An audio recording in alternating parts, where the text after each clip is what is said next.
Kanye West.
You're listening to the official Reformed Stoic podcast, covering politics, philosophy, theology, conspiracy theories. I'm ready to get to the bottom of this life. Are you? Join Wolfgang, Sketty Squad, Purity Gang, as we strive to take dominion over this dying planet. I am Reformed Stoic, and this is my podcast.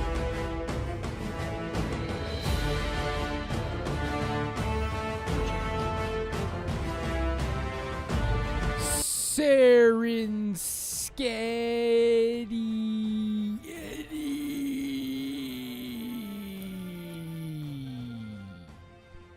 Let's go. We got wolves on the screen.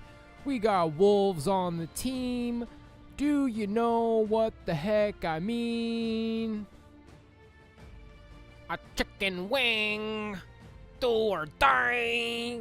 Stick a needle in my eye. Tony Clifton. What's up, my friends? I like to make goofy noises at the beginning of the show. Why? That's just how it worked out. Let's move it. Oh, man, back in the winning column for my workout today. Dude, so I watched this video the other day where the guy was trying to redeem Ringo Starr from the Beatles.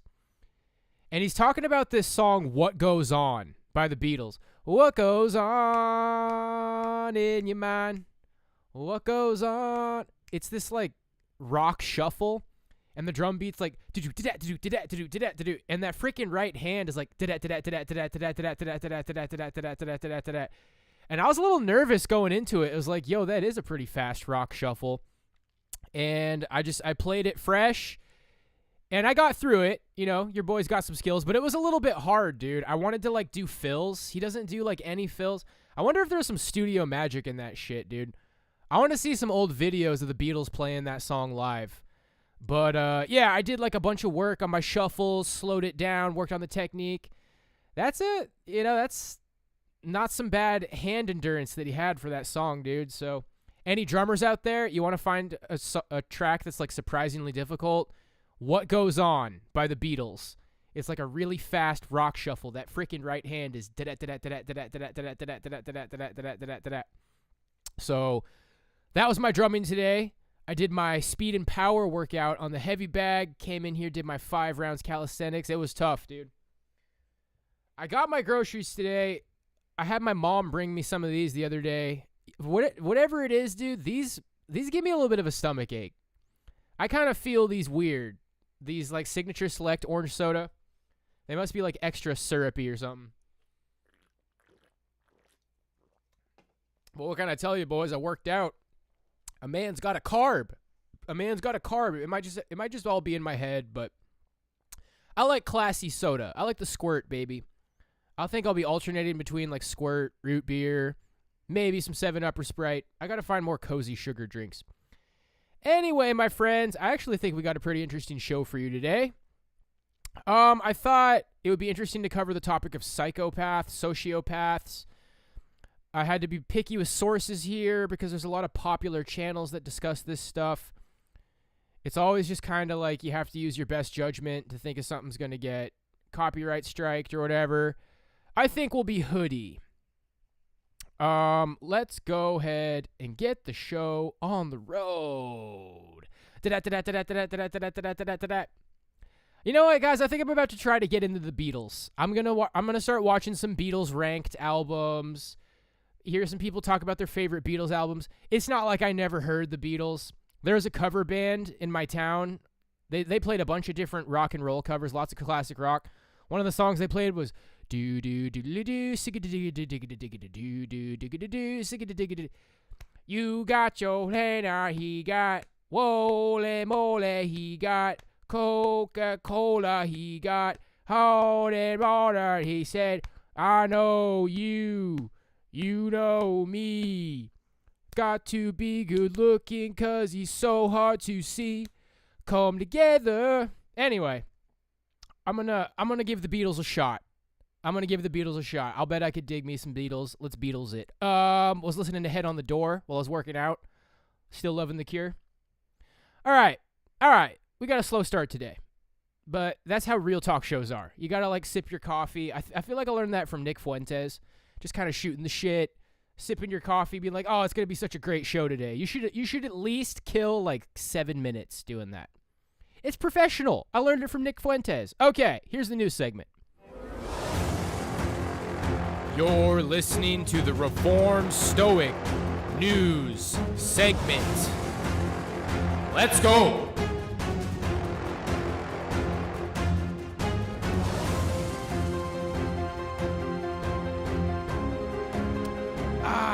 It's going to be a great show today.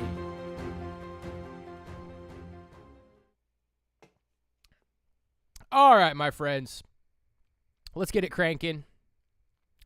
First up, we got Dr. Todd Grande. I don't really like this guy. This guy actually has a video where he says that gang stalking is just all schizophrenia. This guy's kind of a shill. But this is one of his really old videos. What is the difference between sociopathy and psychopathy? So let's see what our buddy has to say. So today the question is, what is the difference between sociopathy and psychopathy? You may have heard the term sociopath and psychopath. Now we consider sociopathy and psychopathy distinct categories that refer to somebody who would be eligible for the diagnosis antisocial personality disorder. So let me start with that. Let me start with antisocial personality disorder. This is a personality disorder that's typified by a lack of empathy. So it's when an individual has difficulty forming close relationships or cannot form close relationships and can't understand the feelings of another person. That's the empathy part. They can't understand by looking at somebody, by interacting with somebody, how they feel. Also, people with antisocial personality disorder are more likely to break laws, to violate the social norms of society, and to have other mental health conditions. We call them comorbid conditions. Those are conditions that go along with a primary diagnosis. So where's the difference between sociopathy and psychopathy come in? Well, we look at sociopathy as a learned condition. We believe it's oftentimes caused by trauma. So somebody who has sociopathy likely would not have been born with it, but rather they develop it as a product of their environment, of stressors in the environment. Oftentimes traumatic experiences when the individual is young. Psychopathy we tend to think of as more a condition based on genetics. Somebody with psychopathy is typically born that way. And there's some differences as well in terms of how somebody with sociopathy and somebody with psychopathy relate to people. Usually we think of somebody with psychopathy as unable to form close relationships. They just can't do it. Whereas somebody with sociopathy struggles in that area, but they can form meaningful close relationships, particularly with people that they've known a long time. Some other differences when it comes to the criminality. Usually with psychopathy, we think of the criminality as planned out. They carefully plan out crimes. And usually these are crimes where they're stealing or something like that. They're not often horrendous violent crimes, although sometimes, of course, they are. Most times they're crimes that involve using a charming personality and being manipulative. Thanks for the sub. And trying to steal. But either way, there's a lot of planning. And somebody with psychopathy is aware of the consequences and considers the consequences usually before they commit a crime. As they're planning out the crime, they think about how not to get caught. Somebody with sociopathy does not tend to think about the consequences. The criminal actions are usually more impulsive, and this guy's falling right into my smear web, dude. I'm going to let him finish, but I got a lot to say on this. Let's go. They have a lot of anger and other emotions, anxiety and depression, a lot of mood dysregulation tied in with criminal acts. Somebody with psychopathy tends to be fairly calm, even when exposed to distressing stimuli involving the crime. Somebody with sociopathy is distressed. They're not calm when committing a crime, not always. They don't have the same cold, calculated feel that somebody with psychopathy would have. So sociopathy and psychopathy, both related to antisocial personality disorder, but they describe a different etiological picture, meaning the cause of the illness. We believe that's different, and the way the symptoms manifest are different as well. So there does appear to be significant differences between sociopathy and psychopathy, and it may be useful to understand these differences when working in mental health, in some cases when looking at people that have antisocial personality disorder. So those are some of the differences we see between sociopathy and psychopathy. I hope you found this to be useful. Thanks for watching. Here comes Smearder, man. Oh, man. Yeah, I really don't like this guy.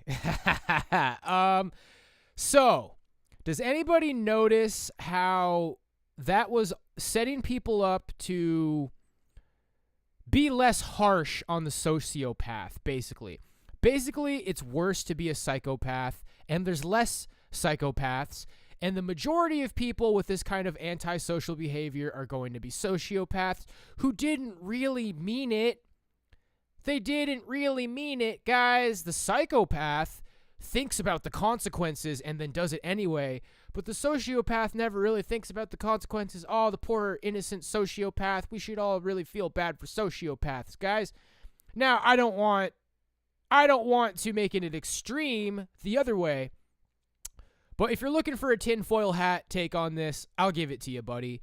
The idea is that there's not really that much of a difference between a sociopath and a psychopath. It's just that let's just say for this argument, let's assume they're both the same thing, okay? Let's just call them psychopaths. And there's a lot of them out there, okay? So we're assuming that psychopaths and sociopaths are the same thing, and there's statistics that say that 1 out of every 30 people about is a sociopath. So the idea is that there's these antisocial people running around, and, some of them can get through their entire life they never kill anybody, they never commit a serious crime, they never get caught anyway, and it's kind of just one of those don't ask, don't tell kind of a things. Once one of these people, tortures a fucking cat to death or does something horrible, then it's like, oh, well, he was definitely a psychopath. But, when these people don't do anything like that, I think the idea is they don't want society to freak out about it. They don't want society to be like, whoa, 1 out of every 30 people doesn't really have feelings. It's just kind of trying to sweep it under the rug, minimize it. He's just a sociopath. He's not a full-blown psychopath. And the way that he summarized it as they're not able to make close friendships, I would say that is a very bizarre oversimplification, because a lot of sociopaths thrive socially. Take a look at American Psycho. American Psycho, now, you don't want to generalize all sociopaths and psychopaths. There's people out there who get diagnosed with this, and they feel bad, and they can't help it. And it's like, okay, I'm not trying to, turn everybody against these people. But Patrick Bateman in American Psycho is a portrait of a psychopath killer. And people like him, now it says that he's not able to create close relationships. Well, that might very well be the reality in his head. He's out at dinner. He's having drinks with all these bigwigs. These people think that they're in a close relationship with him. But in Patrick Bateman's head, he doesn't give a fuck about anybody. So it's an interesting way to summarize it, because in reality, I would say that sociopaths tend to thrive socially. They tend to do a great job climbing up the social ladder. And here's some more notes I'd like to give, guys. Dark triad, that includes psychopath, sociopath, narcissist, and Machiavellian. It's just easier for me. It just makes it easier. It makes less room for people to be like, actually. Those three things are very close to the same thing. Trying to nitpick the difference between a narcissist and a sociopath, psychopath, Machiavellian. I actually made a video a long time ago breaking it down. I think Machiavellians like to dominate people publicly. They love exerting their power over people. Psychopaths, sociopaths just simply do not have these feelings, and then their actions are based off of that. And then narcissists have this overinflated ego, which people are very familiar with that idea, but they don't seem to realize that the way the narcissist manifests having this grandiose self-image is that he thinks he's never wrong, therefore he ends up gaslighting people. And at play, narcissism it manifests as treating people like shit. Just like being a Machiavellian manifests as treating people like shit, and just like being a sociopath or a psychopath manifests as treating people like shit. So there are differences, but more or less dark triad. In fact, if you want to be one of these people like waking people up to dark triad kind of traits, you might just be best off saying dark triad. But anyway, that's some of my takes on it. Let's read some of these comments. I think that sociopaths are born with the hunter gene, as psychopaths are, but childhood abuse fuels their anger, which in turn makes them impulsive. I'd be interested to see a comparison of their brain scans. And this take might be very offensive to people, guys. Like, I think that the term sociopath, which did develop later, is just trying to not create witch hunts against more or less psychopathic people who have a reputation of possibly being dangerous, with which, you know, some of them are.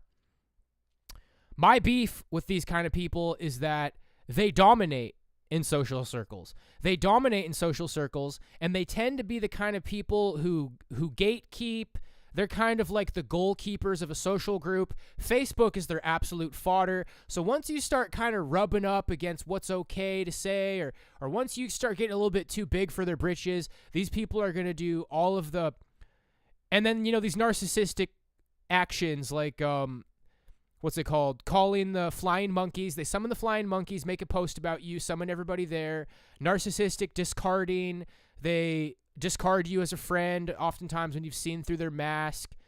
They have ammunition. They've been memorizing your Facebook wall, and they're using the ammunition against you to call the flying monkeys and to discard you. Those are narcissistic things, but I think it applies in a similar manner. Just some food for thought. The differences between these two terms are interesting, particularly the way in which most people group the two together, even though there are very specific differences. Yeah. Whatever helps you sleep at night. Dr. Grande, you're amazing. Nope. The most concise description I've found so far about the differences. Thank you. I thought the terms were interchangeable. I learned something useful today. And it's good to know, guys, in psychology, when they say antisocial, like antisocial disorder, antisocial behavior, that does not mean not having friends. It doesn't mean not having friends. It means not having friendly characteristics. These people do have friends. A lot of times, it depends, you know, who you are, but they do have friends. They just have antisocial behavior, which oftentimes manifests as cruelty or lack of understanding. I feel like I had one more point here. Oh, yeah, just like they say that when they can't develop deep connections to people, well, they might have people around. They might have people that even consider them their best friends. It's just that in this person's mind, they're not really making that deep connection. So let's move on. How to spot psychopaths, sociopaths, narcissists, and master manipulators. Buckle up, buckaroos. Patrick Bateman dumped Reese Witherspoon. Skitty. The sociopaths are the real victims, guys. How many people do you need to ruin your life? Yeah. Just one. Welcome to another episode of Mental Wealth TV. I'm Emmy Golding, Director of Psychology at the WMHI. And I'm Peter Diaz, CEO. And today we're talking about psychopaths, sociopaths, narcissists, And I'm Peter Diaz, Chatty-O. and master manipulators. Yes, we are. So, Peter, why do you think this topic has been so interesting to people lately? Well, it's been very popular because I think people are at a stage after, almost 2 years being at home, constant onslaught of the media, getting a lot of information that is contradictory. I think we are tired of being taken for a ride. Mm-hmm. I think that's not a new thing. All of us at some point have been manipulated and taken advantage of. I mean, I remember when I was 19, the first car that I bought, I was taken for a ride from the salesman. He basically sold me a second-hand car in good condition, apparently, according to what he said, but almost for the price of a new car. Wow. Let's put stupid music in the background. That's really distracting. Let's go. dude, I actually studied film scoring at Berkeley, and I feel bad, like, how worthless so many film scoring gigs are. Like, so many people just ruin. It would be better without the music, and it's sad. But yeah, it took me years to pay it off. So I know what it is like to be taken advantage of. That's not the only time. Many people can relate to that, Yes. though. Sometimes we think of narcissists in relationships only, but we're all a little bit narcissistic, to be honest, and we have to control it. Let's back up. Quick definition, what is a narcissist? Well, a narcissist basically is a person that is really obsessed with themselves. Yeah. It's all about me, me, me, me, me. Which we kind of all are to a degree. We are. to your We point. are the Yeah. center of our own world. Yeah. So it's normal, it's human to think of myself more than I think of other people. What if we miss the opportunity to be kind and compassionate and to think of others, to be considerate and Yeah. empathetic? Then we have missed the richness of the human experience. Plus, we have also become a little bit of an asshole, we call it. So we want to avoid that aspect of things. Yeah. So being with a narcissist, it's not pleasant because you end up giving all the time and never getting anything back. So most of us would like to think that we could spot a narcissist, a psychopath, a manipulator coming, that we wouldn't fall for that. Other people fall for that, but not me. It's a common But- misconception. Yeah, I It's- know. It's Why- not true. A really good psychopath, you can't see them coming. They will make you feel really special. Yeah. They will make you feel like you are the center of the world. They will change their likes, what they do, how they dress. They're really good ones. Yeah. You will think that they're really kind and loving because they're changing. Yeah, I think psychology really struggles with narcissistic parents because more or less parents take their kids to psychologists. It's like, my kid doesn't act right. He's fucking up. He's not doing what he's supposed to do. He's not getting good grades. Like, a lot of times narcissistic parents will take their kids to psychology. It's like, my kids are fucked up. Fix it. And how do I put this? Psychologists are more there to serve parents. So when a kid unfortunately has like mentally ill parents, that's usually not how that's going to go down. They're never going to be like, "Oh, sorry, sweetie, your parents are fucking nuts." Like, that's not really what happens in psychology. Changing themselves for you. It could be the first time that you really feel seen Yeah. with a really good confidence person, a con man or a con woman. That's By what the it way, means, where it comes from. yeah. Yeah. Narcissism and psychopathy belongs to both genders. Yes. Yeah. I would say there are more psychopaths that are male, but there are more narcissists that are female. That's interesting because a lot of the focus out there is the other way around. Narcissistic men is kind of the image that's portrayed out there, but it does work both ways, you're right. Sometimes the last person to realize that is a narcissist is the narcissist themselves. Yeah. So when you're a narcissist, sometimes you don't even know that you're being a narcissist until somebody tells you. You know what I think has helped create this big focus on it at the moment? I have to keep coming back to social media. Yeah. I mean, when you look at posting your whole life online in your feed for the whole world to see what I had for breakfast, where I went today, what I did today, Yeah. it kind of creates that environment. Posting the photos of myself, look at me, Yes, I'm not so old as you think, kind of thing. We as a society, as people, as social animals, we could be making the behavior of the psychopath, the sociopath, and the narcissist worse Yeah. because we seem to be interested in what they do. We're making it worse. This is the bottom line with this stuff, guys, okay? When I'm talking about, like, the bottom line is this dark triad, and actually that's a psychopath, actually that's a sociopath, actually that's a narcissist, you don't know psychology. Look, the bottom line is we have like a loose agreement here with a lot of people in the gang that psychology is kind of a negative thing. It's the system saying like, oh, you think the system is evil and you think everything's anti-Christian and trying to ruin you and your kids. Sounds like you need to take whatever pills we decide you need to take.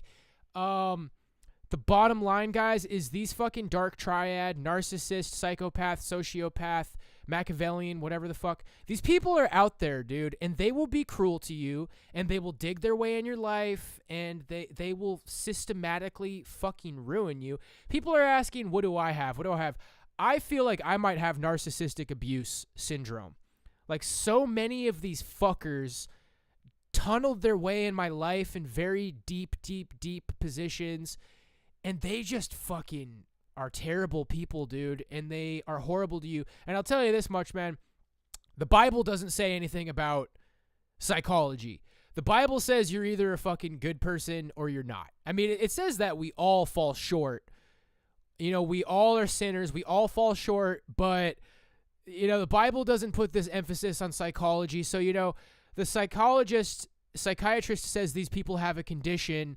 The Bible says, like, stay away from these people. The Bible just says they're just bad people, dude. So a lot of psychology is trying to cope. A lot of psychology is trying to, like, you're like, oh, they're not psychopaths, they're sociopaths, and this is just how they are. This is just how it's blah, blah, blah, blah, blah. And it's like, you guys got to look out for yourselves, bro. When you detect these kind of traits in people, do not challenge them, okay?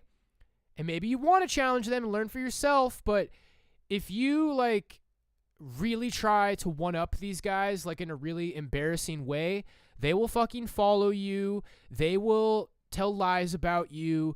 They will dedicate their fucking life to trying to harm your reputation, and you do not want to challenge these people, man. Like, they're unholy. They're wicked.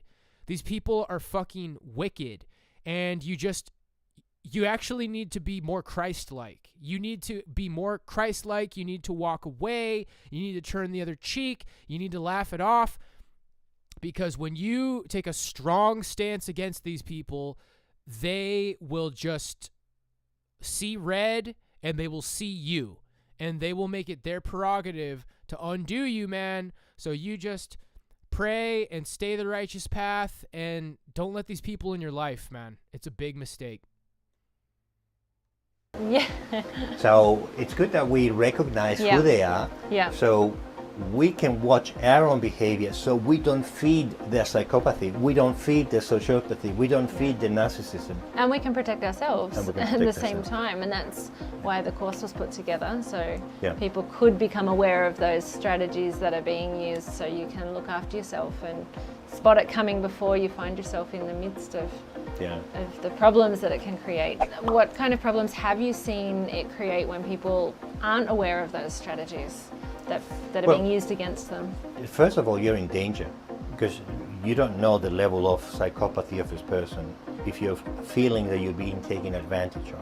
A lot of people that feel that they are being taken advantage of are actually taking the advantage of other people. It's the other way around. It's the other way around. Yeah. So an immature person will always think that everything happens to them, and they're not aware of how they're doing. Yeah. Go to someone you respect that doesn't tell you always what you want to hear. Somebody that can talk to you freely, and ask them, am I seeing this in the right way? Yeah. If it is true, like we point out in our online course, what is it called? Psychological self-defense course. We point out what the behaviors of a sociopath and narcissist are, and how you need to respond to each. So with a narcissist, it's very different than with a psychopath. A psychopath can be very, very dangerous, because a psychopath doesn't care if you die. You know, most psychopaths won't kill you, but some of them will. It's okay. They will not lose any sleep over it. Yeah. So if you find a psychopath, you better know what to do, because you need to. I mean, narcissists run off of this delusional worldview based off of their grandiose self-image. You could wrong them, you could go against them and try to embarrass them, and they'll fucking kill you too, dude. Again, you know, you don't want to, like, blanket judge these people, but any of these dark triad people, dude, any of them will fucking be horrible to you, to the level of maybe trying to kill you. A lot of them wouldn't mind if you died. Let's just put it that way. Find out, is my life in danger?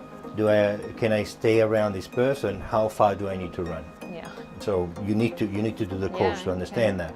If you're dealing with a narcissist is more about attention seeking and sucking the life energy out of you. Oh, that's not quite so bad. Well, it is bad, but at a different level. Your life is not immediately in danger. I like that this guy just said that narcissists suck the life energy out of you. Good observation there.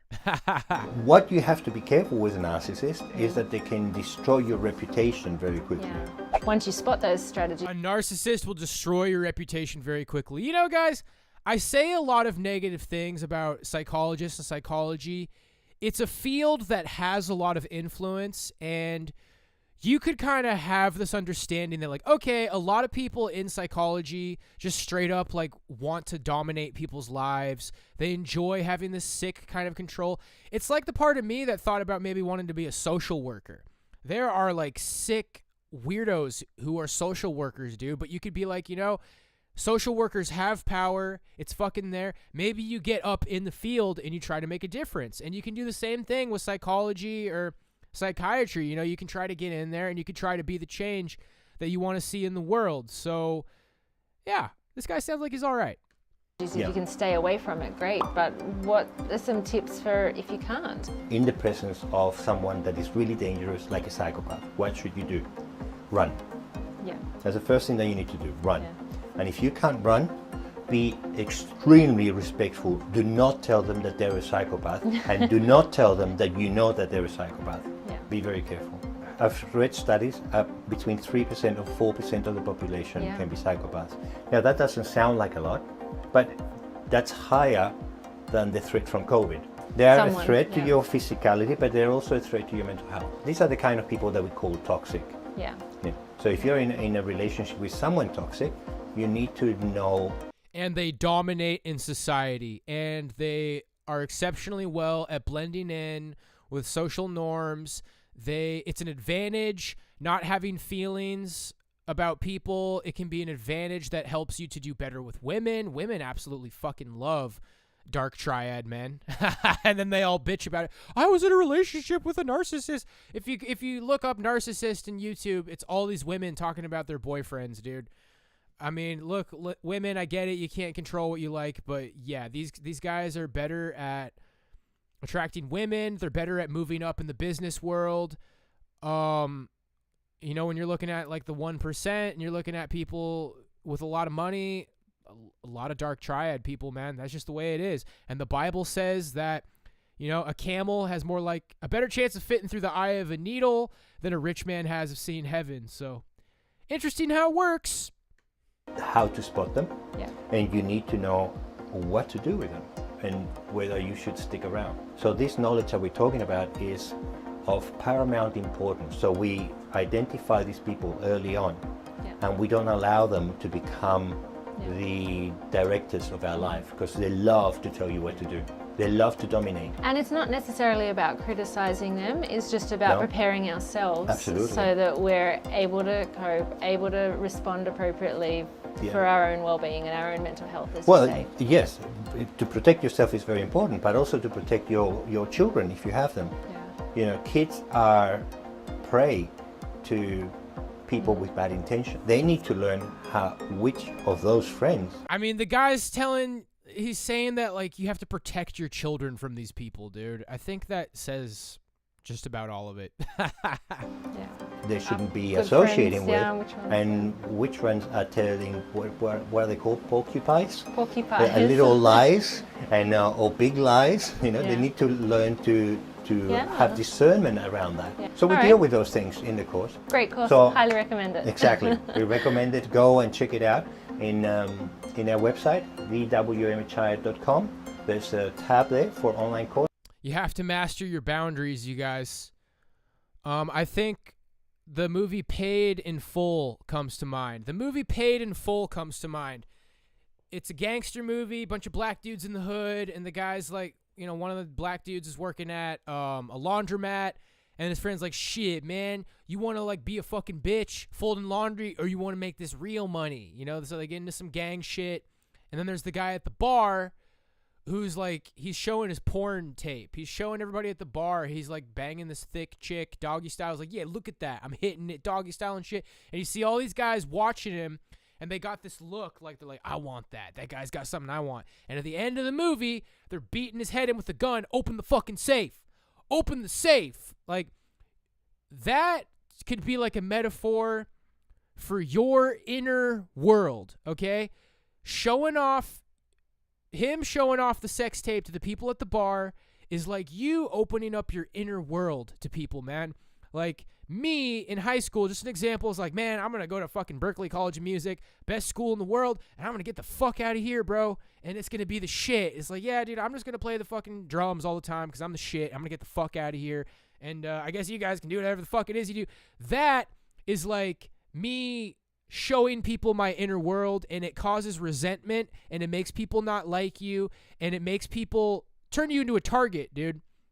So my advice when you're in high school or at the workplace, you want to be quiet about the things you do, bro. If you got like $1 million invention, it's like, hey, John, what's going on? Well, you know, in my spare time, like, I go right home after work and I don't watch TV or anything. I start working on my invention. It's going to be huge. I'm going to be a fucking millionaire.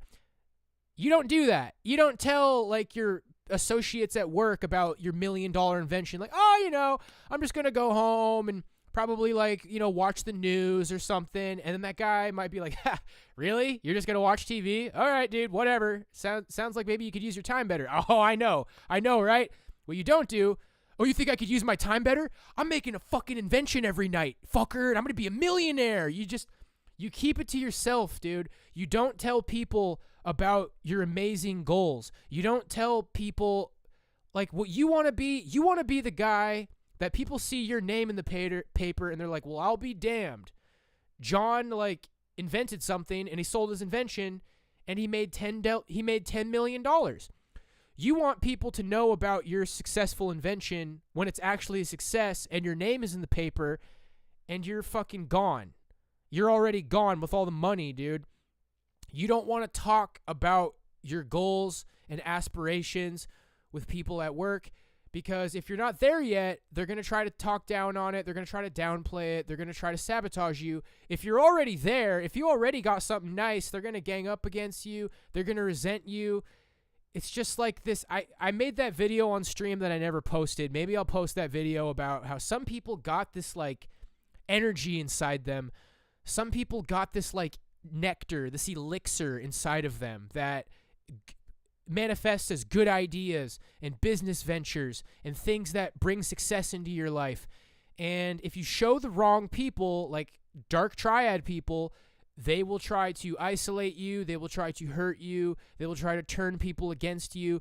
If you have this beautiful nature inside you, like, wow, I can make poetry. I can direct movies. I want to be a director. I want to be an inventor. Whatever your energy is, whatever the beautiful thing is that you have to offer the world, work on it in silence. Don't brag about it. Don't tell random people about it, dude. And, you know, if you have good friends, it's like, come on, dude, I'm your best friend. What are you working on? Okay. And what you pay really close attention to how your friend responds. Your best friend, well, I'm your best friend, buddy, and I'm just trying to tell you as a friend, that's not a good idea. That person is probably a dark triad. There's a very good chance that dark triad people have tunneled their way into your life, dude. They've tunneled their way in your life. It's like, but it's me. I'm your best buddy ever since kindergarten. You might have a best buddy ever since kindergarten who's a fucking dark triad person, and it doesn't become clear until later in your life. Do yourself a favor, man. See the Sam Hyde video about cutting toxic people out of your life. See the Sam Hyde video. You don't send them a big email. You don't blow up at them. You don't try to unmask them or expose them. You just fucking get out of Dodge, bro. This is the way the world is. This is what I think some of the best advice is. These fucking people are out there. And if you are social like I was, some of them will end up in your life. The party people, like, you know, prom queen, high school football quarterback, Mr. Cool, cheerleaders, dance team, sports people, badass, cool kids, like that social scene where all the cool people are hanging out, they're all there, bro. They're all there, dude. And if you're trying to be Mr. fucking cool, like, you better be careful, man, because these people thrive socially and they call the fucking shots. All right. Any comments in here worth a damn? Not a single comment. You did good, buddy. Here, I'm going to leave a comment. You did good, buddy. Okay. Inside the mind of a sociopath. All right, this is short. We are a little bit behind schedule today. Lots to say about this topic. What exactly is a sociopath? This is NPR.org. Many people might think of killers, criminals, the cruel and heartless, How could you be so heartless? Oh, that's a Ye song, baby. We get into it. We get into Ye. Jack Nicholson's character in The Shining. That's the common wisdom, but it's being challenged by a new memoir, Confessions of a Sociopath, a life spent hiding in plain sight. It's written under the pen name of M.E. Thomas. The author says most sociopaths are not incarcerated, and the silent majority of them live freely and anonymously. Yeah. They're your neighbors, colleagues, maybe even family members and lovers. Yep. Thomas admits that sociopaths can be dangerous, they're hungry for power, and they don't feel guilt or remorse. But they're not inherently evil. Sure. And some are highly productive members of society. Well, yeah, they are productive members of society. They climb their way up the food chain. They know how to get what they want, dude. There's no empathy or morals like keeping them from what they want. Thomas herself is an attorney, law professor, and Sunday school teacher. She founded the website Sociopath World. So this sociopath is a law professor and an attorney and a Sunday school teacher, interestingly enough. On the key traits of a sociopath, they can be very charismatic. They don't really get nervous. They tend to fail to conform to social norms. I think a lot of them don't, honestly. I think a lot of them, they see social norms as the key to get where they want to get in life. And they just detach anything else from it. It's like, this is how you act to get people to like you. And they fucking learn it like a cyborg, and they just do it. They might come off as a little bit of an independent thinker. Or they might be committing crimes, depending on who they are. They have a facility with lying.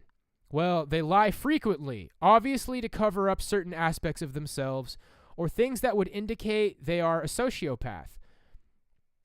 Yeah, I mean, that's in line with trying to conform. They're lying so they conform. So this idea that they don't do anything with social norms, yeah. Okay. They can't really imagine or feel the emotional worlds of other people. It's very foreign to them, and they don't have conscience. Can they have fulfilling or loving relationships? Definitely fulfilling. And I think loving. We feel a love. You know, whatever it is that we feel, affection, for me, maybe 70% gratitude, a little bit of adoration, a little bit of it's a romantic relationship, infatuation, or sexual attraction. I think a complex emotion like love is made up of all sorts of little emotions. All right, whatever. Changing the way we view sociopaths. I don't think we should. I don't think we should change the way we view them. I think that there really has been so little research done about sociopaths, and the common wisdom now is that they are untreatable, and that, you know, sociopathy is basically synonymous with evil. You know, statistically, everybody has interacted with a sociopath at one point. But the fact that most people can't identify who a sociopath is or remember those sorts of interactions suggests to me that it couldn't have been that bad of an interaction, right? I remember all of those interactions, and they were terrible. Most people interact with sociopaths in positive ways and don't realize it. It's only when we catch them and they are in prison and we have gone through this lengthy trial to point out, dude, there's so many people who are noticing these people without them going to prison.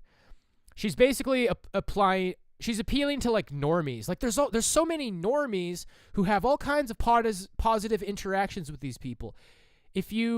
These people love to weaponize social norms, okay? She said that a lot of these people tend to not blend in with social norms, and I don't think that's true. I think they learn social norms like a cyborg would, and they realize this game of blending in and saying what you need to say to move ahead.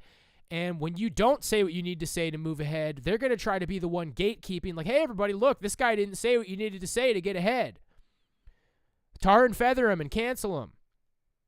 They're very aware of that vibe. They're very aware of that social reality matrix, and they love to weaponize it against people. On realizing she's a sociopath, I had just lost a job, I had lost several relationships, and it wasn't the first time that something like this had happened to me, where my life seemed to just fall apart, and I thought, well, I can't keep doing this. Every few years have my life just go kaput. And so I thought, what is the common denominator here? It's me. All right, good for you. On why she wrote the memoir under a pen name, nobody cares. Okay, well, that concludes... Nobody cares, sociopath. All right, that concludes our study of sociopaths and psychopaths, dark triad. What's going on with Ye? So we're going to go through a lot of just kind of like mainstream outlets, see what people are saying about Kanye. He's making a lot of headlines lately. So this is from a couple days ago, Fox Business. Exclusive. Parler CEO talks Kanye West acquisition, says app needs Ye in many ways. And good Monday morning, everybody. Thanks very much for joining us this morning. I'm Maria Bartiromo, and it is 8 a.m. on the button on the East Coast. Kanye West expanding his empire into the digital stage. Kanye is planning to acquire popular search media site, a social media company, Parler.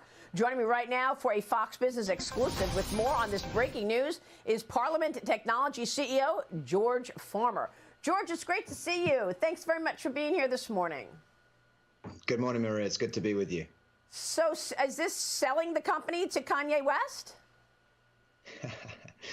Well, Parliament Technologies is the parent that owns the Parler asset. We're covering that today, Shorty. We got it. We got the story for that. And the Parler asset is being sold to Kanye West. Correct.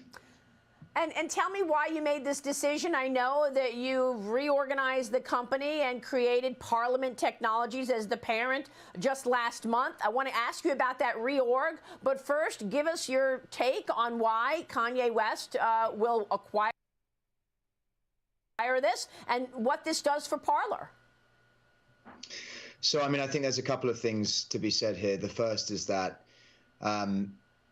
Parler needs Ye in many ways because Parler needs its brand to expand, and I think Ye is very interested in expanding his social media presence. What motivated this for him was, of course, his banning from other social media platforms, and this is a trend that we've seen with so many different people. Instagram, Twitter closing down his accounts, expressing discontent with wrongthink on his part, or at least tweets they weren't happy about. And of course, this motivated him, like many other influencers and celebrities of high caliber stature, to come across to us and to have this conversation with us. And when that conversation began, he said, actually, this is kind of something that I really want to be involved in. And as his quote in our press release went out this morning, he said that free speech is an inalienable right. Free speech is something that we all must strive towards. He's very excited about this. The deal came together in short order. And we are very excited about the potential that he can bring to the platform in terms of the growth profile of the marketing operation of this platform, which he's going to bring to it. I know you've raised already millions of dollars for Parler, George, $56 million. Is that right? And what will Kanye West be paying to acquire Parler? Well, the deal terms will remain undisclosed, I'm afraid. But what will happen is that the asset will be sold, and then Parliament Technologies will continue to service the Parler asset with an enterprise contract which sits between the two organizations. The parent company of Parliament Technologies will continue to provide hosting and engineering and product services to the subsidiary asset. It's a very fair deal for both sides, and I think that this is a very optimal strategy to help grow Parler's presence in the future. So, George, you announced this reorganization last month, creating Parliament Technologies. You are the CEO of the overall company. Tell us what Parliament Technologies will be once this sale goes through. What is your vision for growth at this company? Yeah, thank you for asking that. So, I mean, we did a reorg last month. We completed an acquisition of a company called Dynascale, which is a major private cloud and data center operation on the West Coast. We are going to be looking at more acquisitions in the data center and private cloud space. We are already looking at a couple there, which are very exciting. And this will help us provide what I'm going to call the plumbing of the internet. We've seen a growth, obviously, most noticeably with Parler, in cancellations of businesses, which host companies that think wrongthink in many ways. Parler was obviously the first victim of this. Parliament Technologies wants to provide the infrastructure operations and technology services to the growing and burgeoning Patriot economy.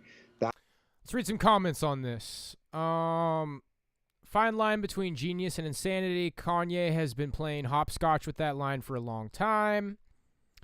I don't really know much about Parliament. I don't find this especially interesting. I'm probably just ready to move on to the next one. Kanye's buying Parliament. That's pretty much it. I barely even know what that is. Heck yeah, I'm signing up for this app. Let's go, yay. Hey, my fellow conservatives, let's all sign up for this conservative app. Like, it sounds sketchy as fuck to me. Why, hello, my fellow conservative. Have you linked up your phone to this app for conservatives? You should totally sign up, bro. Make sure to use your real social security number, and please don't use a VPN when you sign up. Make sure to use your full name. App needs yay in many ways, and so does George's wallet, apparently. I signed up on Parler today. Let's go. Many people on the left call Kanye crazy, using his mental health issues to put him down, but he's actually smart and savage. All right. Let's keep it rolling. Kanye West is horrible for Adidas. Fox Business. Oh, more Fox Business. Kanye West's partnership with Adidas is hanging by a thread at this hour, but that thread could hold for weeks, if not months. The Clayman Countdown has exclusively learned. Sources inside the sports apparel giant say even as the rapper designer ripped the company in an expletive-laced Instagram post after Adidas put the partnership between the two under review, bets inside Adidas are that the company board will wait until a new CEO is named before deciding whether to continue or kill the partnership, which dates back to 2013. Sources also say the as-yet unnamed new CEO replacing Casper Rorsted, who announced in August he was leaving with 3 years left on his contract, might not arrive until early next year. And those same sources tell the Clayman Countdown, given company's fiscal problems and the 61% hit the stock has taken year to date, severing ties with the successful Yeezy line may not be a quick or easy decision. With the corporate world watching to see how Adidas handles the situation without bruising its brand or sales, let's bring in Washington University professor Patrick Risch, director of the Olin Sports Business Program there. Professor, on the surface, this decision made some look easy. In early October, when Adidas said it would place the partnership under review, West responded on Instagram saying, quote, F Adidas, I am Adidas. Adidas raped and stole my designs, end quote. So he's trashing the company. Then 3 days later, after making anti-Semitic comments, Instagram locks him out of the platform. On that 3.5 hour interview he did with, what was it called? Like, I can't remember who it was with, but he was saying that like nobody who wears Adidas gets laid. He's like, yo, anybody who's getting some booty, they got a pair of Air Jordans next to the bed. They got a pair of J's, Air Force Ones, Air Jordans next to the bed. Nobody's got their Adidas next to the bed. He was talking mad shit about Adidas. Look, one of these is bad enough, but together, what kind of position does this put Adidas in? It puts them in a horrible position, Liz, and thanks for having me on. I think ultimately, especially this day and age, consumers, Gen Z consumers, Alpha Gen consumers, they care more about what their brands stand for. So if I'm Adidas, I have to look at this so carefully. I understand why they may wait until they choose new leadership, but to me, this seems like a very easy decision to sever ties, even though they do have apparently 4 to 8% of their sales tied to the Yeezy brand. I think they've got to cut him at some point. It's just too bad for the brand. So yes, the sources are saying maybe they will wait. Everything's on hold. All the employees are kind of betting, or many of them are betting, according to our sources, that they're waiting for a new CEO. Now, Rorsted doesn't leave until early 2023. Do you think it's better just to rip the Band-Aid off and leave it on his shoulders as he exits? Personally, I think it does. And, you know, one thing that we saw recently transitioning to the NBA, and we saw Robert Sarver is giving up ownership of the Phoenix Suns. And a lot of that, Liz, was there was a lot of pressure from corporate America as well as from other NBA players. I think if you see a lot of outreach on social media, the power of social media has never been greater than it is today. And I believe that if you see more of a backlash that we haven't quite seen yet on social media with respect to him, I think that's going to expedite his departure. But I agree. I understand why they may wait for new leadership, but I think it's too big of a hit to the brand's image to allow this individual to continue to spew this in some cases, hateful messages and keep them with the brand. You got to sever that tie, in my mind, as quickly as possible. Maybe, and I'm all for free speech, but maybe, you leave the brand and the partnership in place. Yes, you may get the sales, but he's obviously prone to making these comments, which could get worse and worse. There was a point recently where he even posted this video of himself. He was at Adidas headquarters in Europe, and he was speaking with a couple of the executives, and he holds up his phone. I think we have video of this. He pushes it in their face and says, "One of your voices, you guys, sounds like this guy." And it was, as you see on the screen, turned out to be porn. It was a porn clip, and the executive said, "Is that porn?" And they tried to push his hand away, and he kept putting his hand in their face, and they Thanks for the sub, brah. They were saying, "Come on, well, be professional." But again, there is the brand, and there are sales. His sales are strong. What does a corporation do, even if it's not Adidas, it's somebody else who maybe has another sports star or another celebrity as a spokesperson? But Liz, what we don't know is how much business is Adidas losing because of this. And again, I go back to younger consumers, and I talked to my class today in St. Louis about this, and many of them said the same thing. They've got to cut ties. So when you have Gen Z and Alpha Gen, I know it was a small sample size from my class, saying they've got to cut ties because we don't want to be aligned with this. What does Adidas really stand for? These are the reasons why they've got to wonder. Yes, maybe he's bringing in 4 to 8% of their revenue, but how much revenue is he costing them because people are diverging away from the Adidas brand because of him? I'm thinking back to 2009 when Gatorade, AT&T, Accenture, Gillette dumped Tiger Woods after his sexual scandals and the situation with the cheating on his wife, etc. And they said, "We're out."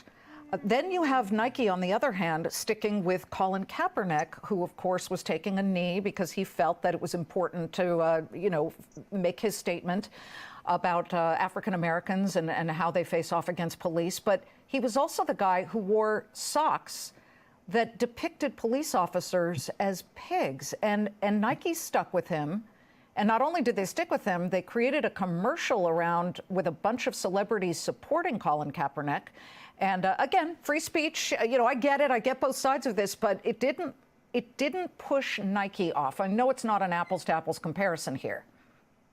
Well, Liz, one other thing is Live Golf has dominated the storylines this year. And look at these golfers that decided to leave the PGA Tour to go to Live Golf, like Phil Mickelson, like Dustin Johnson. Yeah. And what happened to them? They lost tons of sponsors. So you can evaluate that system however you want, but I think what Kanye has done in the recent months is far worse than Phil Mickelson and Dustin Johnson joining the Live Tour. So again, nothing's apples to apples, but again, if I'm Adidas, I'm cutting him as quickly as possible. He's horrible for the brand at this point. Well, yeah, and by the way, you talk about sales. Adidas did say itself that its branded Yeezy partnership was, quote, "one of the most successful in our industry's history."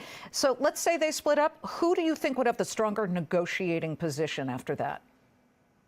Well, ultimately, I do think it's going to be Adidas. They're the longer-standing traditional brand in the sportswear apparel space. Kanye is just an interloper, if you will. He's engaged with them. He's certainly brought them a certain segment, a certain demo. But again, that time has passed, Liz. Yeah, well, I know a lot of CEOs might be watching this saying, thank God that's not me having to make this decision, because it is a tough one. Professor Risch, thank you. Great to see you. All right. So he's buying an app. He's messing with Adidas. He reviewed the whole brand. Oh, Ski's newborn ponies deleting all their messages. That's weird. I think we're going to go ahead and send you off, Max.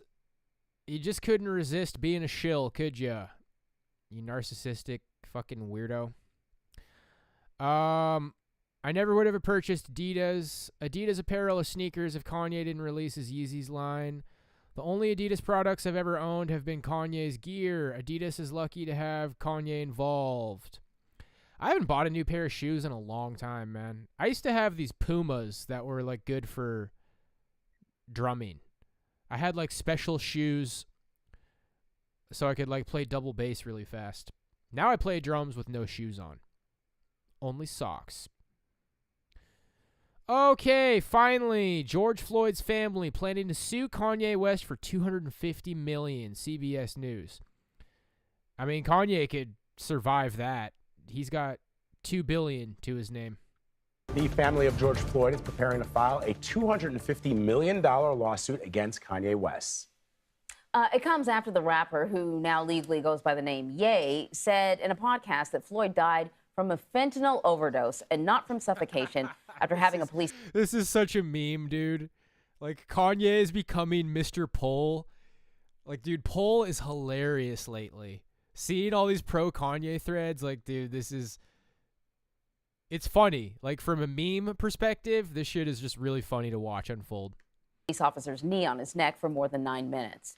You may remember former Minneapolis officer Derek Chauvin was convicted for Floyd's murder. Last year, during that trial, a physician testified that Floyd died from a lack of oxygen and ruled out the possibility that fentanyl played a role in his death. So we want to bring in Nuru Witherspoon. He's an attorney representing the Floyd family. Thanks for joining us. So we mentioned that you're seeking $250 million in damage for your clients, or that's what has been put forth anyways in the media. What will your plan be in terms of arguing this case? Thanks for having me. So first, this case is about George Floyd's daughter.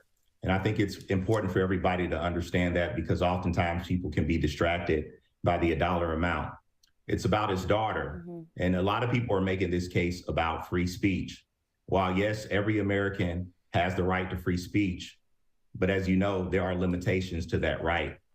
You cannot use free speech to defame people. You cannot use speech to incite riots, as we all know, and you cannot use speech to intentionally cause harm to other people. And so this is the issue. And we intend to argue that Kanye West, because of his statements, he re-traumatized George Floyd's daughter. That's very important for people to understand. I just really quick bringing up the Alex Jones case again. I remember like 3 or 4 people all said the same thing. They were like, it's so great to see this justice being enacted. Unfortunately, I don't think that the family will see a single cent of it. It's just really tragic. It's the way it is. A lot of people said that. A lot of people said that the family's not going to see a cent of that. And it's like, what does that even mean, bro? He got sued for $950 million. I'm so glad to see this justice. It's just sad to think that the family probably won't see a cent of that. What the hell does that even mean? Like $950 million and they won't see a cent of it? I don't know what they mean by that, but anyway, back to this one. Not only that, he's using George Floyd's name. He's using George Floyd's likeness and image for profit. And in this country, that is illegal. So, Mr. Witherspoon, let me ask you, you issued a... How in the hell is he using George Floyd's name for profit? Like, look, they're slapping all these multi-million-dollar lawsuits all over everybody. I don't even really want to get involved in this fight, but I would go as far as to say, like, how in the hell is Kanye making a profit from it? He gave his opinion. He just went out there and gave his opinion, so, yeah. Cease and desist letter against Kanye West, ordering him to stop talking about George Floyd. Clarify that for us. And what happens with the case if he complies with the cease and desist? And I wonder if there's a little bit of daylight for the defense in that Kanye West has famously said he doesn't read any books. So can somebody, I don't know anything, I'm not a lawyer. So can somebody say, well, I didn't know what I was talking about? Well, we know that he watched Candace Owens' documentary, and that's where he's getting it from. Yeah. And so I'm going to piggyback on what Vlad is saying and also ask you if you considered adding Candace Owens to this lawsuit. Sure. Now, Vlad, to answer your question, in this country, you can't break the law and then come back and say, I'm sorry, I didn't mean to do it. That's not how it works in this country. And all American citizens know that. And to your point, Anne-Marie, about Candace Owens, we're in the stage of investigating, and we're going to include all of the defendants that have caused harm to George Floyd's estate, his name, and that are using his image and his likeness for profit without permission. Yeah, it's funny you would say that, because as soon as I heard about this lawsuit, I thought about the Alex Jones I actually start to Google what has Alex Jones said about George Floyd. I mean, I'm pretty sure that's sort of the he trial could be added balloon, to right? this. Isn't that a trial balloon for what we're talking about here? Man, should I really say this? Like, George Floyd's just some guy who died. You know, his family wasn't like, and this is a weird point to make, but they're saying they're like hurting the George Floyd estate or whatever. I mean, as far as I know, their family was just like, I don't know, like what, middle class, poor, working class. I don't know what the George Floyd estate is. I imagine his family probably became rich. I don't really remember the trial that well, but I imagine the family like got a lot of money out of this situation. Now they're trying to make money off of Kanye. I mean, if anything, they were like some random poor family, and now they're rich because their son died. And you're hurting the George Floyd estate. I mean, now all of a sudden they're like this empire that has millions and millions and millions of dollars because their son died. And it's like, you know, before George Floyd died, there was no George Floyd estate. Like, you're just like poor people. Just my opinion. I'm not making any money off of it. I mean, let's just be real, dude. This is fucking nuts. This is all nuts. People getting sued. That's not free speech. Yeah, absolutely. So, you know, I want everyone to really look at that Alex Jones case, because that case set a precedent. Alex Jones, for those who, you know, are living under a rock, was sued, and the jury issued a verdict for nearly $1 billion for his statements because they intentionally inflicted emotional distress on the victims. I don't think they intentionally inflicted emotional stress on the victims. I think he genuinely thought the things that he was saying, so he said it. These people are playing games. These people are playing games, bro, and I don't like it. That's the issue. His statements were false, they were defamatory, and they inflicted emotional distress. So that. Well, I mean, how do we know that they were false? I shouldn't really be going down this rabbit hole, huh?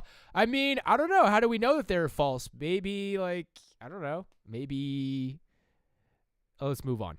That case set a precedent that this harm, this injury for intentional infliction of emotional distress is worth nearly $1 billion. And that doesn't include, in our case, for example, in our case, Kanye West and his camp, Candace Owens, they are profiting by using George Floyd's image, his name, and his likeness. I actually wanted to ask you about that, because in your first answer, you sort of separated the two, and you talked about using his image, and you said you can't do that. You said something false. You must pay $1 billion. We're literally living in fucking... Remember in Demolition Man with Sylvester Stallone, like when he swears, they print out the tickets for swearing. Like, welcome to the fucking Demolition Man, bro. In this country, can you explain how that component is illegal?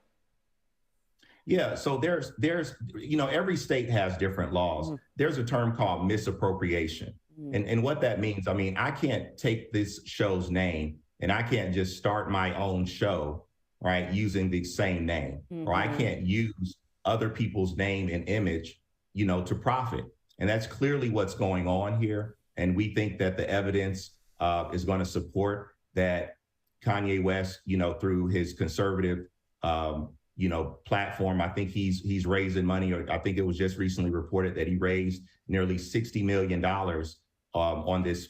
There's nothing funny about this picture. Wait, are you laughing at this?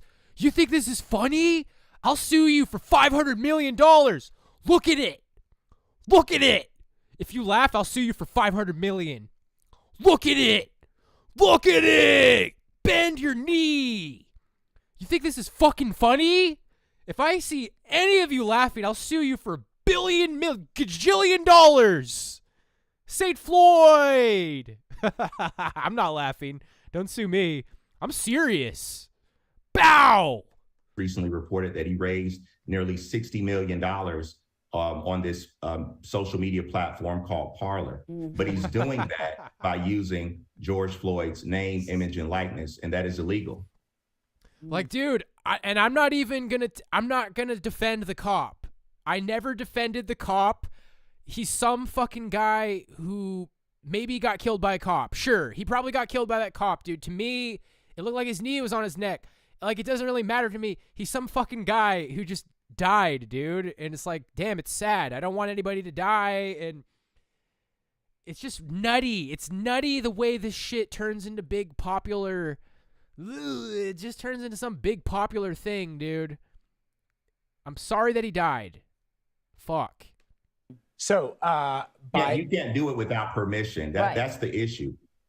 Right. So let me ask you about this legal action. I wonder if this will mean that Kanye West's comments about George Floyd will gain even more attention. Does that factor into the decision to move forward with this lawsuit?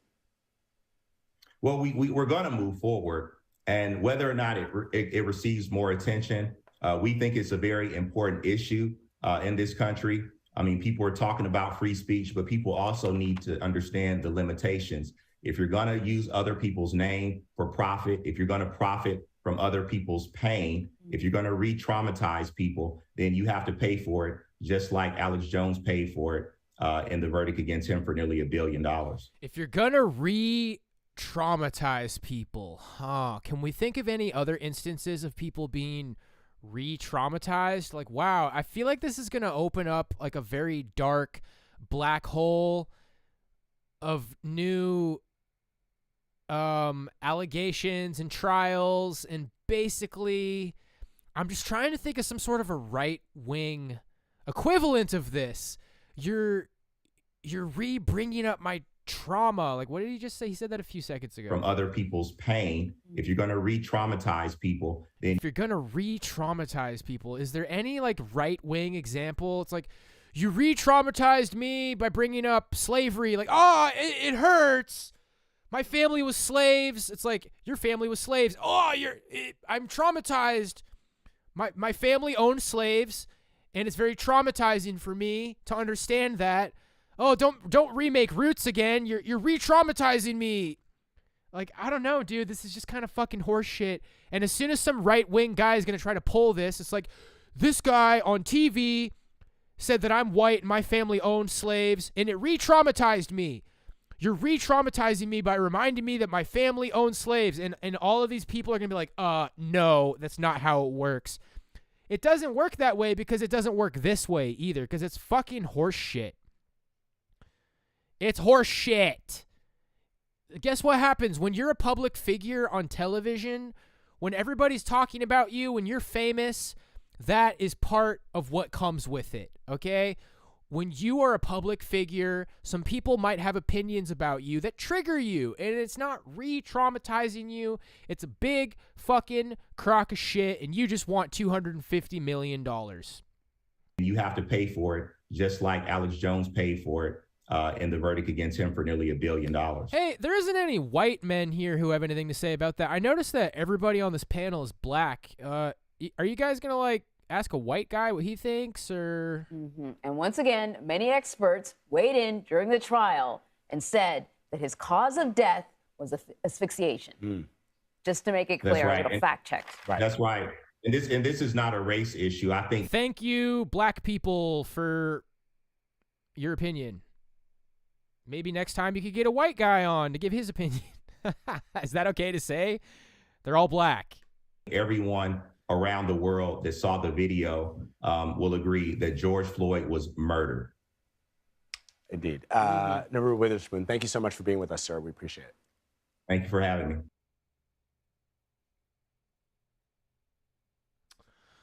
Okay, well, I don't want to get too worked up about it. Dude, just the thing that I'm going... Wolfman 51, everyone's suing everyone for everything. What world we live in? Real. Let's give him a bunch of reels. Real. Wolfman. Real.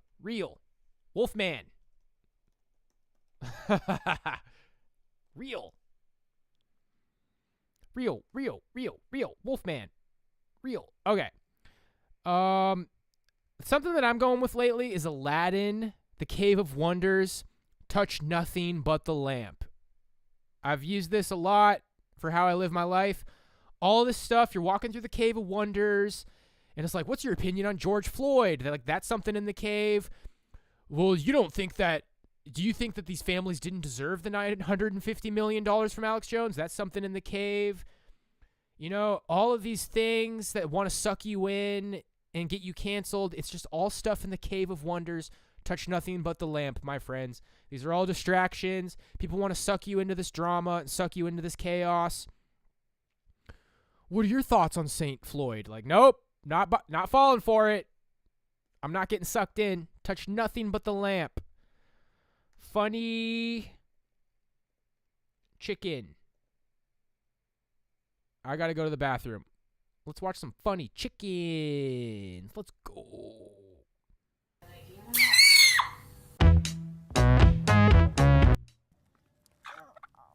Hugs for the Silky. Hugs. Good hugs.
Very good. All right, guys. I'm reading your comments silently. We got a lot of feedback today. You know, I think CNN and the Democrats bringing up January 6th has traumatized me, and I need to sue. I can't sleep thinking of January 6th. Exactly, dude. I'm really hoping that some people will try. Let's see a right-wing person try to play that card, bro. It ain't going to fly. It just ain't going to fly. You hurt our feelings, and our feelings are more important than your feelings. That's basically what it comes down to. Somebody said Piers Morgan. We got a snippet from that. Rolling Stone. Piers Morgan praises Kanye West's apology for anti-Semitic remarks moments after rapper said he was absolutely not sorry. It looks like Piers Morgan's about to get canceled for probably just like making a mistake. Everybody's really sensitive about this stuff. Just over a week before a new segment airs, the Talk TV host was condemning the rapper for his indefensible hate speech.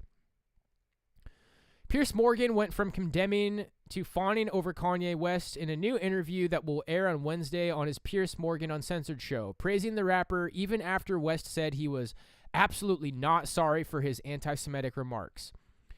In a preview clip released before the show airs, the rapper calls Morgan a Karen, adding, "You don't hold accountability to my pain." Real. I'm not a Karen, and I'm not going to cancel you, and I'm not going to censor you. I'm simply going to challenge you on what you're saying, Morgan says. As Morgan tries to call out West on his anti-Semitic remarks and that it is racism, West denies it. Do you now regret saying DEFCON 3 on Jewish people? Are you sorry you said that? Kanye, no, absolutely not. The clip then cuts to him saying, "I will say I'm sorry for the people that I hurt with the DEFCON comment. The confusion that I caused. I felt like I caused hurt and confusion, and I'm sorry for the families of the people that had nothing to do with the trauma that I have been through." It then cuts to Morgan praising him for his sort of apology. That shows you've got that ability to be self-aware, to understand when you cross a line.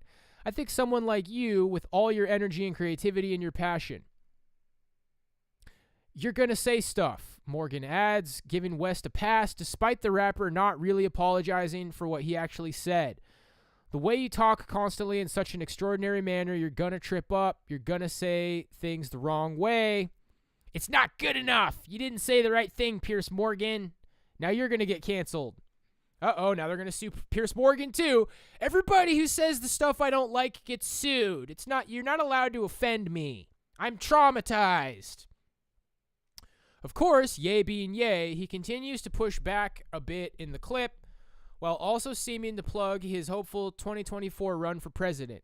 I just want to say that it's wrong to hold an apology hostage, and I gotta let go of that and free myself of the trauma and say, look, I'm just going to give it all up to God right now and say to those families that I hurt, I really want to give you guys a big hug. And I want to say I'm sorry for hurting you with my comments. And I want to word it not like in a political way, but in a presidential way, which means what I knew a president to be when I was growing up. Just a little over a week before their interview, Morgan had tweeted, Kanye West being locked out of his social media accounts isn't an attack on free speech. It's a justified suppression of vile, indefensible hate speech. West has drawn significant controversy in recent weeks. His Instagram and Twitter accounts were restricted last week after he tweeted he was going to go DEFCON 3 on Jewish people. This past weekend, during an interview on Drink Champs, he doubled down on his anti-Semitic comments, stating his belief that people control the media, and he falsely claimed that George Floyd died from fentanyl rather than a police officer's knee on Floyd's neck. I feel like I could get in trouble just for reading this, dude. I want to be careful. I want to be careful, guys. Earlier in the week, Floyd's family said that they're considering suing West over his comments. Lee Merritt, an attorney for the Floyd family, told Rolling Stone the Floyd family feels absolutely betrayed by his comments. On Tuesday, Roxy Washington, who is the mother of Floyd's daughter, announced plans to file a suit for $250 million in damages against West and others on behalf of Floyd's child, who is a minor. So that was the Rolling Stone. Hopefully all of that will be taken in context. Whew. All right, guys, we had a nice full show today. We are going to end with 11 minutes on when does humor become sinful. This will probably be some good food for thought. I'm always making jokes around here. We're talking about goofy stuff.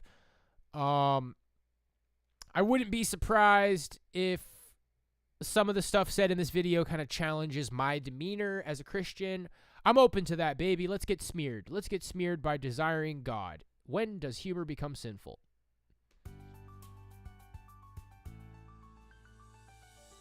A listener named Tom writes in to ask this. Hi, Pastor John. I recently read this quote from the late theologian Charles Hodge, who said, quote, "Foolish talking and jesting are not the ways in which Christian cheerfulness should express itself, but rather giving of thanks." And then he cites Ephesians 5:4. Religion is the source of joy and gladness, but its joy is expressed in a religious way, in thanksgiving and praise, end quote. Hodge seems to suggest the ideal for the Christian life is zero humor, because humor is an unfitting vessel for true joy. All joy must come from thanksgiving and praise from God. This is, of course, extremely counterintuitive. So the question is humor always sinful? Or, Pastor John, when does humor become sinful? Several things come to mind, maybe 3 or 4. First, I look at these texts, and I would say that the passage in Ephesians that he's quoting does not exclude laughter and humor. It says, "Let there be no filthiness, nor foolish talk, nor crude joking, which are out of place, but instead let there be thanksgiving." So those words, filthiness, foolish talk, crude joking, I looked at them in the Greek just to make sure that they don't exclude an exuberance with life in all of its unexpected, often humorous turns, and the kind of sparkling conversation that erupts from time to time with side-splitting laughter. The verse doesn't exclude that. And I think the reason thankfulness is given as an alternative to crude joking and filthiness is that a heart that is humble enough to recognize that everything is a gift and is full of thanksgiving to God is the kind of heart that just doesn't get ugly. It doesn't do that sort of thing. There's something about a humble thankfulness that cleans up the mouth. And if you just go a couple of verses earlier to verse 29 of chapter 4, it says, and this is the criterion, I think, for what comes out of our mouth by way of humor. Let no corrupting talk come out of your mouths, but only such as is good for upbuilding, as fits the occasion, that it may give grace to those who hear. So will our humor give grace? Will it tear down? Humor can be out of bounds for, I can think of at least 5 reasons. 1, it's corrupting, it's just dirty. 2, it's ill-timed, just doesn't fit the occasion at all. This is not the time to be funny, it's the time to weep. 3, it's egocentric, it's just making me look clever and not doing anything to take others into account. 4, it's demeaning, it's just putting some group down, like telling a joke about Irish people or Iowans. We used to kind of just choose alternative ethnic groups. They're like Minnesotans or Swedes or morons, moron jokes. We can be so careful. So demeaning. And 5, relentlessly superficial. We've all known people that just don't seem to be able to do anything but try to be funny. So Ephesians 4:29, it seems to me, leaves wide open, so does chapter 5, verse 4, leaves wide open that there is humor that does none of those negative things, but is full of grace and well-timed and produces a healthy cascade of laughter. That's the first thought that came to my mind. Just the texts don't go there. The second thing that comes to my mind is that there are texts that do seem to give a description of the laughter of sheer joy at God's goodness. For example, Psalm 126, verses 1 and 2. When the Lord restored the fortunes of Zion, we were like those who dream. Then our mouths were filled with laughter.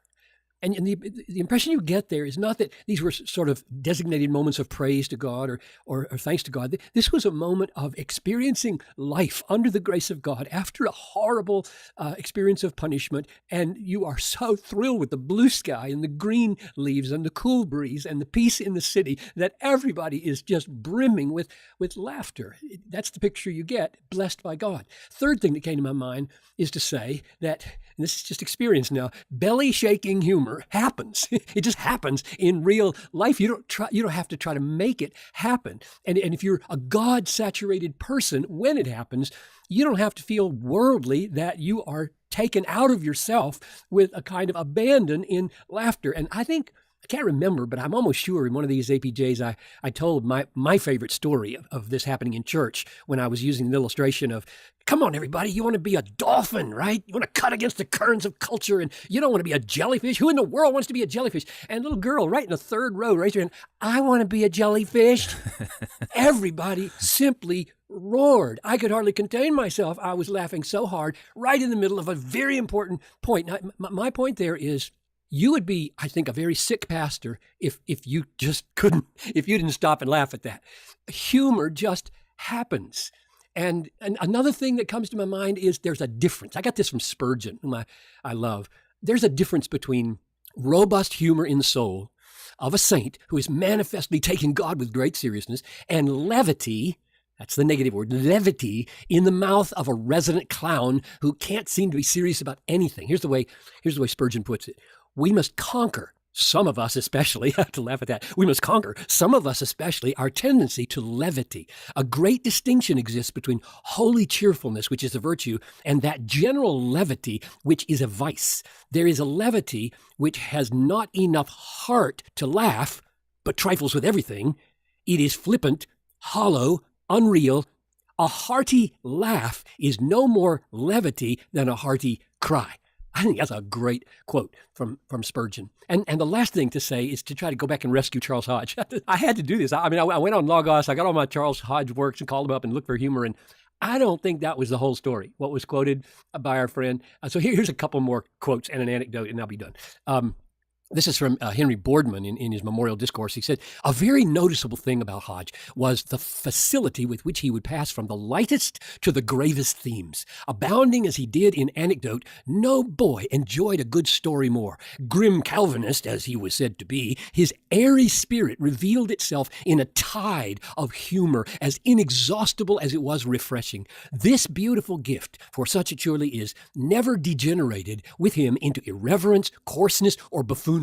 It never carried him so far away from the cross and its sublime verities that he could not pass at once and without violence to his own feelings or those of others from the sprightliest to the gravest of topics, from the commerce of small talk bristling with amusing reminiscences and brilliant repartee to the discussion of some subtle question of metaphysics or theology or the luminous exposition of some controverted scripture. So if I could have anybody ever say something like that about me, I would be very happy that they got humor in the right place. His son, Alexander, told in his biography this anecdote. He said, in his examination of class, he was always kind and genial, and sometimes his vein of humor came to the surface. On one occasion, he asked a student what the Apostle Paul meant by the expression, "I am sold under sin." "He meant," replied the student, "that he was taken in or deceived by sin." "Oh no," exclaimed the doctor, his eyes sparkling with fun. "Paul was no Yankee." You got to understand where Charles Hodge taught and what he thought of people in the North. Now that borders, you could say that borders on an ethnic slur, I suppose, or a nationalistic slur against people. But the question is, does the sparkle in the eye, does the tone of voice, does the whole temper of his life keep it from having that effect? So bottom line, I think, is humor and laughter in their most natural and healthy forms are spontaneous, not contrived, not planned, and therefore the challenge in life, as in so many other traits, is to become a joyfully, holy, seriously happy kind of God-centered, Christ-exalting, Bible-saturated person so that out of the abundance of the heart, the mouth laughs. Excellent. Great finds on those Hodge quotes, too. Thank you, Pastor John. And tomorrow we're back, and we close out the week with a question from a female listener. All right. So just today, I was smearing someone online about the Bible, and I was pointing out that they got their argument against the Bible from a stand-up comedy special. I don't know if Joe Rogan got the quote somewhere else, but it's the whole, like, the Bible was translated, retranslated, edited, re-edited, blah, blah, blah, blah. Like, I pointed out that was from a stand-up comedy special. Comedy Central, all kinds of wickedness. Now, I'm not going to say that I will never watch South Park again. I'm not going to say I would never watch Family Guy again. I'm not going to say I would never watch a stand-up comedy special again. Though, when I see degeneracy in it, I recognize it and I call it out and I'm disgusted by it. I would just say, even Christianity aside, being a Chandler is like beta. Like, you look at the Chandler character in Friends, always trying to make everybody laugh. Beta. It's a bad look. Jester maxing. Oh, frick. I'm having a brain fart here. Yeah, and then there's a Sam Hyde video where Sam says, like, and, again, I'm always saying there's lots of correlations between my views and Sam Hyde's. Sam Hyde is saying to leave people wanting more, like when you're in a social interaction, say one funny thing, and then when everybody's like laughing, it's like, oh man, you're a card. Don't keep trying to say funny things. Like, just say one funny thing and okay, leave on a good note. It's just like, don't try to say anything else funny for a while. Like, when you're constantly trying to win people's approval with gesture maxing, it can just come off a little bit much. It's a little bit too much defensive humor. And then I think in terms of being a Christian, you got to take into account what you thought was funny in the past. Seth Rogen movies, South Park, Family Guy, Comedy Central, all kinds of things that are just, for one, maybe overall vulgar, lots of swearing, and then a lot of times they're poking fun at Christianity and it's coming from a place that's not Christian. That's just kind of how I think on this subject. And, I'm very familiar with like modern secular humor. I grew up in front of the freaking TV. I have seen Comedy Central for hours and hours and hours. I've probably seen every episode of South Park up until the last couple seasons, every episode of Family Guy up until the last few seasons. I think I have like a very secular, aware sense of humor. A lot of times my humor, cranking it this or joking about this or that, edgy. And, I'm going to allow myself to keep being that way to an extent. I do try to be mindful of how I act. I think that with my channel, it's good to show people that I'm not out of touch. A lot of times Christians have this stereotype, like they're out of touch, they're boring, not funny. Maybe I'm naive about the way I come off to people, but sometimes I feel like I come off as like I'm down to earth, like I'm not afraid to laugh. Yes, I've also seen the Adam Sandler movies. I've also seen the Seth Rogen movies, and I also think to an extent they're funny. I'm honest about what I think about it. It's just there's a time to be serious. There's a time to laugh. I definitely don't think you should be paranoid about being funny. I just think, it's important to be mindful and just don't be a Chandler, dude. Don't be a Chandler Bing. Don't be a Gesture Maxer. It's really just like not a good look anyway. It's beta. You shouldn't be afraid to have like short answers. There's that part of your mind that's like, oh, what am I going to say? I don't want there to be a silence. Should I say something funny? I should talk about me. Sometimes you can just say, all right, cool. Like you shouldn't be afraid of silences. I mean, you don't want it to be the extreme where you're so awkward. Like, put it this way. You want to avoid awkward silences, but it's not your job to avoid them. So maybe sometimes like a girl is being a little bit of a bitch, perhaps, or maybe I could have used a better word there. Maybe a girl's kind of being a bitch and she's giving you one-word answers. Yeah, cool. So, okay.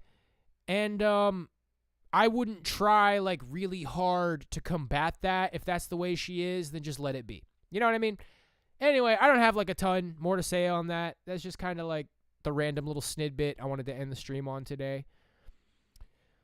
Like when they woke him up on the ship in the storm, he's like, why are you worried? Do you have no faith? Real one. Yeah, the sweetie jokes, I have sweetie jokes and I'm a funny guy and it's probably not always like super. I'm not a priest at the end of the day, guys. I am what I am. I'm going to have to be held accountable for the way I act, and I'm always asking God for forgiveness. That's just the way it is. I'll try to be better all the time. Hope y'all do the same. And, I think we will do a little bit of a chill stream tonight. I'm at least going to cook some food with y'all. I'm going to get some chores taken care of, and I'll see you guys for a chill stream here in a little bit. God bless you. Thanks for being here. You've made it a wonderful show. Really appreciate your guys' support. We're 50 podcasts deep, and we gonna keep on rolling with it. Thank you, my friend.